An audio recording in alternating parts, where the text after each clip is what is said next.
took the hooker out of its mouth and addressed her in a languid, sleepy voice. "Who are you?" said the caterpillar. This was not an encouraging opening for a conversation, Alice replied, rather shyly. I hardly know, sir.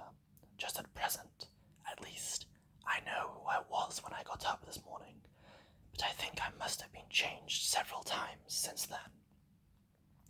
"What do you mean by that?" said the caterpillar sternly. "Explain yourself." "I can't explain myself, I'm afraid, sir," said Alice, "because I'm not myself, you see." "I don't see," said the caterpillar. "I'm afraid I can't put it more clearly," Alice replied, very politely, "for I can't understand it myself to begin with, and being so many different sizes in a day is very confusing." "It isn't," said the caterpillar.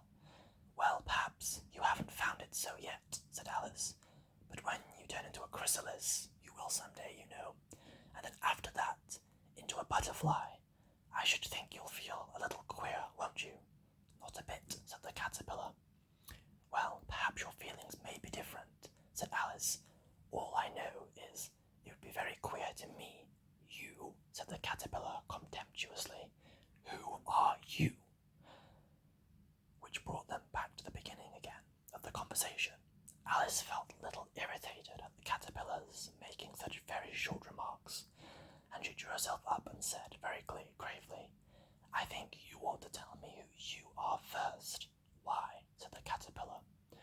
Here was another puzzling question, and Alice could not think of any good reason, and as the caterpillar seemed to be in a very unpleasant state of mind, she turned away. "Come back," said the caterpillar, calling after her. "I've something important to say." This sounded promising, certainly. Alice turned and came back again. "Keep your temper," said the caterpillar. "Is that all?" said Alice, swallowing down her anger as well as she could. "No," said the caterpillar. Alice thought she might as well wait, as she had nothing else to do, and perhaps, after all, it might tell her something worth hearing. For some minutes it puffed away without speaking, but at last it unfolded its arms, took the hooker out of its mouth again, and said, "So you think you're changed, do you?" "I'm afraid I am, sir," said Alice. "I can't remember things as I used, and I don't keep the same size for 10 minutes together. Can't remember what things. Well, I've tried to say, 'How doth the little busy bee?' but it all came out different," Alice replied in a very melancholy voice. "Repeat." "You are old, Father Willum," said the caterpillar. Alice folded her hands and began. "You are old, Father William," the young man said, "and your hair has become very white, and yet you incessantly stand on your head. Do you think at your age it is right?" "In my youth," Father William replied to his son, "I fear it might injure the brain, but now that I'm perfectly sure I have none, why, I do it again and again." "You are old," said the youth, "as I mentioned before, and have grown most uncommonly fat. Yet you turned a back somersault in at the door. Pray, what is the reason of that?" "In my youth," said the sage, as he shook his grey locks, "I kept all my limbs very supple. By the use of this ointment, 1 shilling the box, allow me to sell you a couple." "You are," said the youth, "and your jaws are too weak for anything tougher than suet. Yet you finished the goose with the bones and the beak. Pray, how did you manage to do it?" "In my youth," said his father, "I took to the law, and argued each case with my wife, and the muscular strength which it gave to my jaw lasted the rest of my life." "You are old," said the youth. "One would hardly suppose that your eyes was as steady as ever. Yet you balanced an eel at the end of your nose. What made you so awfully clever?" "I have answered 3 questions, and that is enough," said his father. "Don't give yourself airs. Do you think I can listen all day to such stuff? Be off, or I'll kick you down the stairs." "That is not right," said the caterpillar. "Not quite right, I'm afraid," said Alice timidly. "Some of the words have got altered. It is wrong from beginning to end," said the caterpillar decidedly, "and there was silence for some minutes. The caterpillar was the first to speak. "What size do you want to be?" it asked.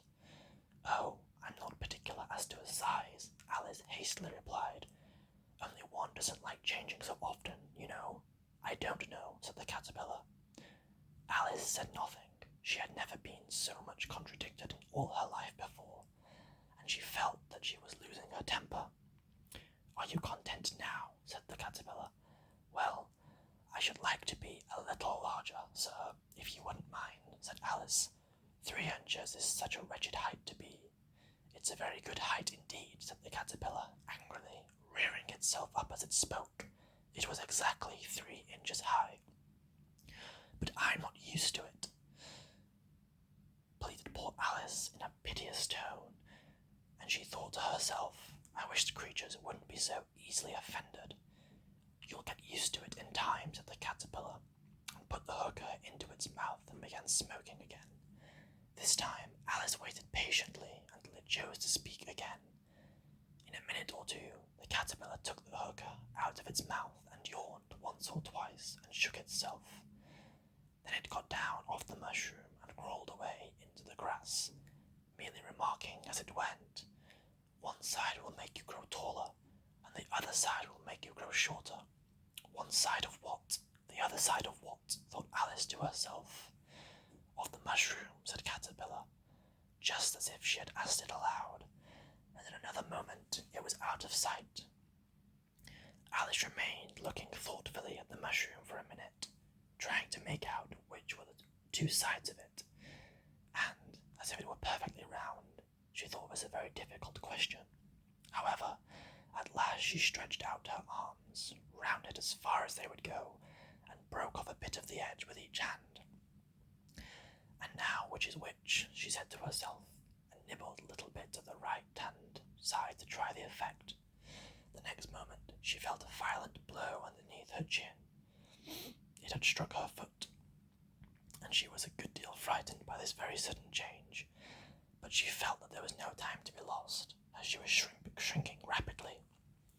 So she set to work at once to eat some of the other bit.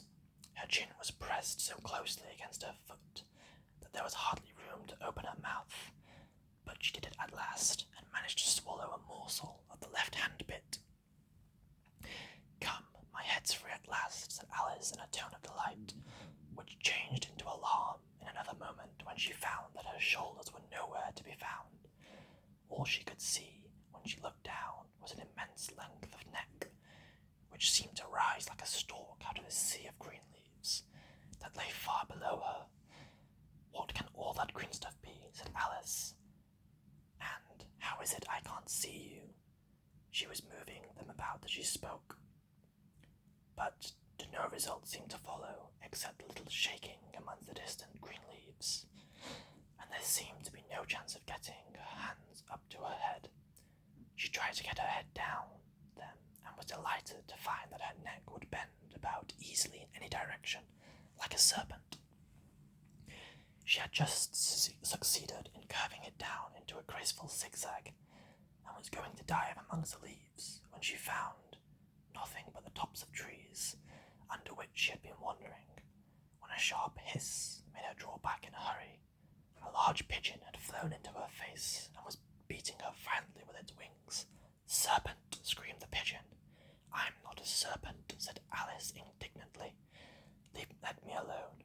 "Serpent, I say," repeated the pigeon, but in a more subdued tone, and added with a kind of sob, "I've tried every way, and nothing seems to suit them." "I haven't the least idea what you are talking about," said Alice. "I've tried the roots of trees, and I've tried banks, and I've tried hedges," said the pigeon, went on, without attending to her. "But those serpents, there's no pleasing them." Alice was more and more puzzled, but she thought there was no use in saying anything more till the pigeon had finished. "As if it wasn't trouble enough hatching the eggs," said the pigeon, "but I must be on the lookout for serpents night and day. Why, I haven't had a wink of sleep in 3 weeks. I'm very sorry you've been annoyed," said Alice, who was beginning to see its meaning.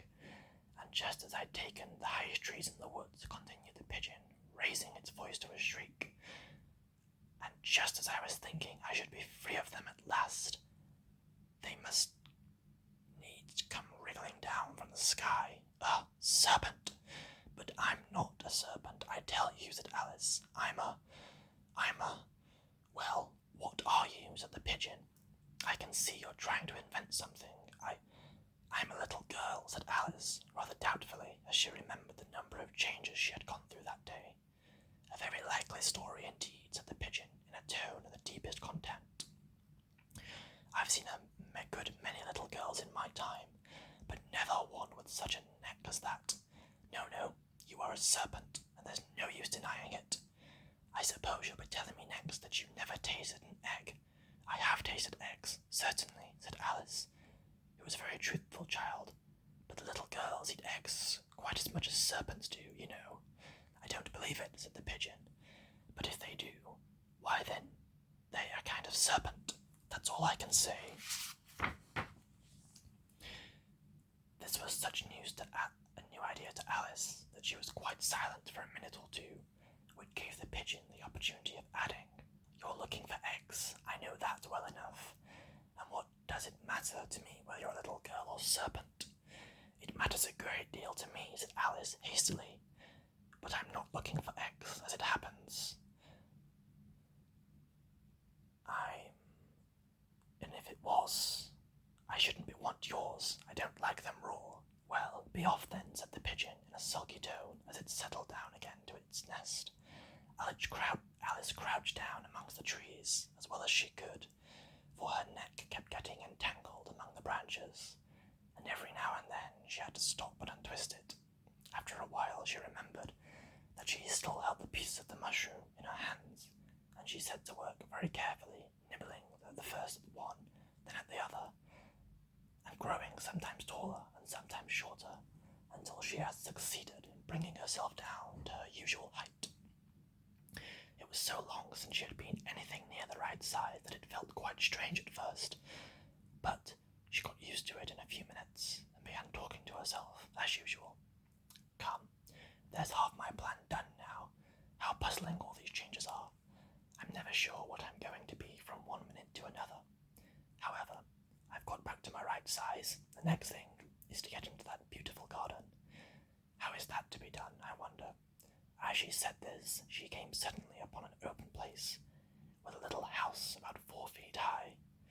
Whoever lives there, thought Alice, it'll never do to come upon them this size. Why, I should frighten them out of their wits. So she began nibbling at the right-hand bit again, did not venture to go near the house till she had brought herself down